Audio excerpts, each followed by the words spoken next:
Senegal और Mauritania में पली बढ़ी लाला बरसों से बेहतर ज़िंदगी का ख्वाब देखती आई हैं। 30 साल की होते होते उन्होंने इतने पैसे जमा कर लिए थे कि एक पिरोग यानी छोटी नाव से राजधानी नुआकशॉट से स्पेन के कैनेडी आइलैंड्स जा सकें। उन्हें यूरोप में अपना भविष्य बनाना है। उनके लिए ये बताना तकलीफ़ देह है कि इस रास्ते में उन्होंने क्या क्या झेला। वहाँ बहुत सारे देशों के लोग थे, माली, कैमरून, नाइजीरिया, मॉरिटानिया, सेनेगल। खुद पुलिस हमें तट तक ले जाने आई थी। हमें यूरोप ले जाने वाली बड़ी नाव समुद्र में हमारा इंतजार कर रही थी। लोग छोटी नावों से उस तक पहुँचते हैं। एक बार में 20 लोग नाव में बैठते हैं, फिर 20 लोग, फिर 20 लोग। हर कोई छोटी नाव पर नहीं चढ़ पाता क्योंकि बहुत सारे लोग होते हैं, लगभग 100 के आसपास। सिर्फ 80 लोग ही इतने खुशकिस्मत थे कि वे चढ़ पाए। मैंने ऐसे लोग भी देखे हैं जो पागल ही हो गए। कभी कभी लोग आपस में लड़ने लगते हैं, लेकिन बड़े बड़े चाकू लिए कैप्टन उन्हें डराते हैं और कहते हैं कि वे चुप नहीं हुए तो उन्हें वापस तट पर फेंक दिया जाएगा। और वे मजाक नहीं कर रहे होते। पर लाला के साथ ऐसा नहीं हुआ। वो 4 दिनों तक समुद्र में रहीं। नाव बिना ईंधन के उतराती रही। फिर आखिरकार वो उत्तरी मॉरिटानिया के एक तट पर पहुंचे। लाला मॉरिटानिया की हैं और वो रिहा कर दी गईं। मैं लौटने के बाद से सो भी नहीं पाई हूँ। सोने पर मुझे ऐसा लगता है जैसे कि मैं अब भी नाव में हूँ जो समुद्र में हिल रही है। मैं जब भी आंखें बंद करती हूँ तो लगता है कि मैं समुद्र में झूल रही हूँ।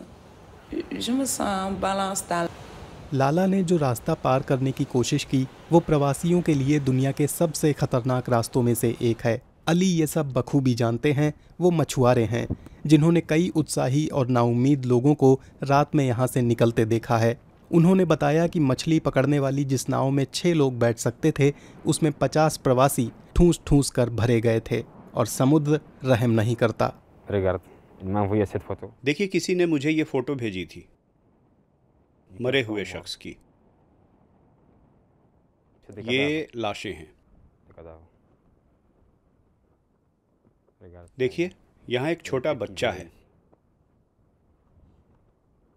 ये बहुत ही भयानक तस्वीर है।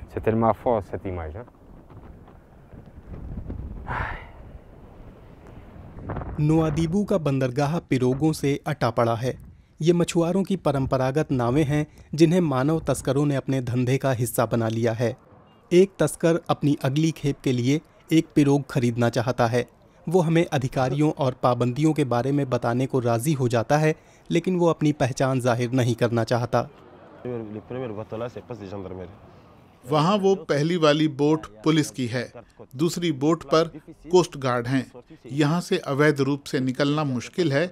देखिए वहाँ कैसी पिरोग है, पापा फॉल से। वो बड़ी पिरोग है।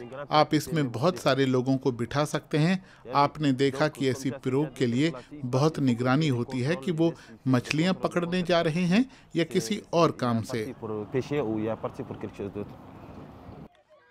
मोहम्मद 2 महीने पहले यहाँ पहुँचे थे। वो पेशे से वेल्डर हैं और उनका एक ही मकसद है, यूरोप जाना। दिहाड़ी मजदूर के तौर पर वो दिन में 1000 रुपए के आसपास कमा लेते हैं, जिसे वो खाने, पानी और रहने की जगह के लिए खर्च करते हैं।